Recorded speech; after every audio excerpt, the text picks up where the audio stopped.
નમસ્કાર દર્શક મિત્રો, પ્રાર્થના સંદેશ ન્યૂઝમાં આપનું સ્વાગત છે। આણંદ નગરપાલિકાની ટીમ દ્વારા રસ્તા પર રખડતા ઢોરને પકડવાની કામગીરી હાથ ધરાઈ। આણંદ શહેરી વિસ્તારમાં વરસાદના સમય દરમિયાન રોડ પર રખડતી કે રસ્તા વચ્ચે ઊભી રહેતી ગાયો ઢોરોને લીધે કોઈપણ પ્રકારનો અકસ્માત કે જોખમ ન સર્જાય તેને ધ્યાને લઈ જિલ્લા કલેક્ટર પ્રવીણ ચૌધરીના માર્ગદર્શન હેઠળ આણંદ નગરપાલિકાના ચીફ ઓફિસર એસ.કે.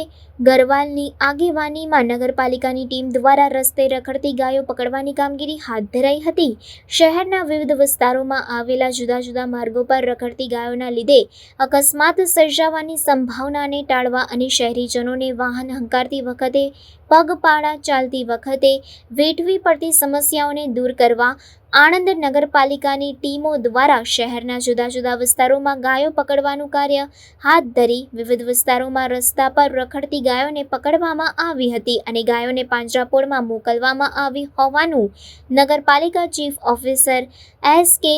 ગરવાલે જણાવ્યું હતું। આ ઉપરાંત એસ.કે. ગરવાલના જણાવ્યા મુજબ કોઈપણ ઢોર આણંદ નગરપાલિકા વિસ્તારમાં રસ્તા ઉપર રખડતા માલુમ પડશે તો આવા ઢોરને પકડીને પાંજરાપોળમાં મોકલી આપવામાં આવશે, જેથી ઢોરના માલિકોએ પોતાના ઢોરને જાહેર રસ્તાઓ ઉપર છૂટા ન મૂકવા જણાવ્યું છે। પ્રાર્થના સંદેશ ન્યૂઝની તમામ લેટેસ્ટ અપડેટ્સ માટે ચેનલને હમણાં જ લાઇક, શેર અને સબસ્ક્રાઇબ કરો।